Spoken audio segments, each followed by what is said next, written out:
Max Rockatansky is the title character and protagonist of the post-apocalyptic action films from the Mad Max franchise, which spans 1979 to 2015. He appears in the films Mad Max, Mad Max 2, The Road Warrior, Mad Max Beyond Thunderdome, and Mad Max, Fury Road. Created by director George Miller and producer Byron Kennedy, the character was played by actor Mel Gibson in the first 3 films, and by Tom Hardy in the 4th. Films Mad Max In Mad Max, Max Rockatansky is a main force patrol officer fighting for peace on the roads of a dystopic Australia. Max is quiet, rarely speaking to any great extent, and never paying much attention to his steadily increasing reputation. He and his wife, Jessie, have an infant son, referred to only as Sprog in the movie. Though the best officer on the force, he is secretly afraid that he is becoming as cold and heartless as the criminals he pursues. He reaches a breaking point when a gang of criminally insane bikers known as the Z-Runners burn Max's partner Goose alive inside a borrowed ute. The sight of the barely living Goose's burnt body convinces Max to go on holiday with Jessie and Sprog. This only leads to a chain of events that results in the Z-Runners killing Max's wife and child. Overwhelmed with grief and rage, he goes AWOL from the MFP, steals their pursuit special, and systematically pursues and kills each gang member responsible. Max is injured in an ambush set for him by the Z-Runners leader Toa Cutter, where he is shot in the left leg and has his right arm run over at the elbow. Despite his injuries, he manages to fatally shoot Gang Lieutenant Bubba Zanetti and pursues the Toa Cutter to his death. After hunting down final gang member Johnny the Boy and leaving him in a death trap, Max drives out into the wasteland, leaving the fading remnants of civilization behind him. Mad Max 2 In this film, set about 5 years after the first film, Max, while wandering the wasteland of the outback in his new home, the battle-scarred pursuit special, discovers a besieged group of people manning a remote oil drilling station and refinery. After losing nearly all of his remaining worldly possessions, including his dog and his car, Max, with few options left, agrees to help the refinery's denizens to escape through hordes of marauding motorcycle gang members. In this film, although Max has lost everything, he is able to find, at least in part, his humanity once again. However, he still cannot form any significant bonds with others and chooses to continue wandering the earth alone. Mad Max Beyond Thunderdome In this installment of the Mad Max series, it has been 20 years since Max Rockatansky left his life behind him following his revenge killings of the Toa Cutter and his gang, and 15 years after his defeat of the Humongous. Since that time he has wandered through the outback, scavenging whatever he needed for survival. His hair has grown long, and very few remnants of his old police uniform remain recognizable. In this movie, Max is able to come full circle, regaining his humanity and soul once again, and sacrificing his own well-being for the sake of others.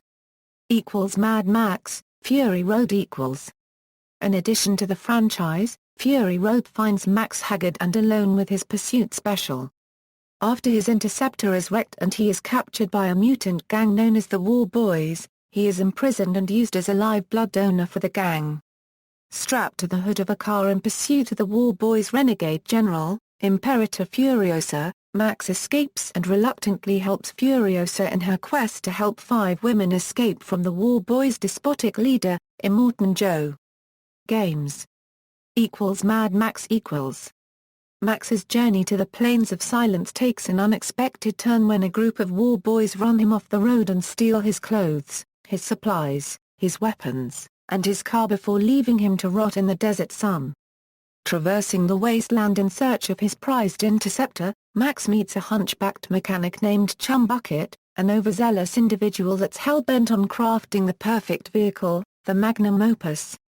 After giving Max hope of exacting vengeance on Scrotus, the two form an unlikely partnership and set out in the base of the Opus in search of food, water, allies, upgrades, and redemption in a world devoid of sanity. Equipment During the first 2 films, Max makes use of a pursuit special, though he drives a different vehicle earlier in the first film.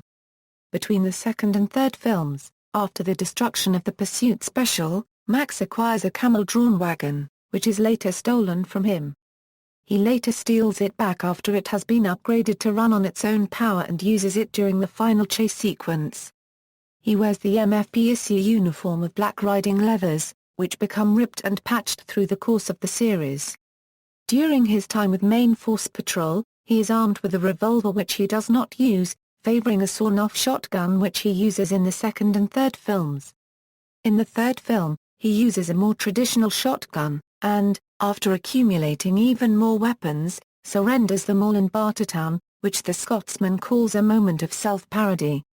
Abilities: Max possesses considerable skill with firearms and is an excellent shot, but his most apparent skill is combative driving. He can shoot accurately with one hand while driving with the other. At the time of Mad Max, he was considered the top pursuit man in the MFP. He can easily pursue or evade gangs in the wasteland, whether overrunning another vehicle at high speed or ramming vehicles off the road. This skill is apparent with trucks as well as automobiles, as he drives a tractor-trailer truck after sustaining serious injuries in the second film. Max displays fast reflexes in Mad Max 2, The Road Warrior, by grabbing a snake before it can bite him, and in Mad Max, Fury Road stomping a two-headed lizard that runs towards him from behind. This leads Auntie Entity to choose him to kill Master Blaster in Mad Max Beyond Thunderdome, as he was the first to survive her audition. Max also displays a fair amount of mechanical and electronics ability, performing minor repairs on his own vehicle and rigging to explode should someone tamper with them or his fuel tanks. He also improvised a time delay fuse with only a cigarette lighter, a lamp housing and the leaking fuel of an overturned vehicle. Max is primarily a survivalist in the wasteland and can tolerate discomfort and pain in achieving a goal, but unlike many movie protagonists, Max is susceptible to realistic and sometimes permanent injury. His left knee is blown out by a gunshot towards the end of the first film, he walks with a slight limp with the help of a leg brace in the second film, and the knee is still tightly bandaged in the third film. An injury to his left eye as a result of the crash of the Pursuit Special in Mad Max 2, The Road Warrior, is evident years later in Mad Max Beyond Thunderdome. Reception: Entertainment Weekly ranked the character 11th on its list of the top 20 all-time coolest heroes in pop culture in April 2009. The magazine also listed the characters portrayed by Kevin Costner in Waterworld and The Postman as copycat descendants of Max Rockatansky. Total Film ranked him number 75 in their top 100 movie characters of all time. References. External links: Max Rockatansky at the Internet Movie Database.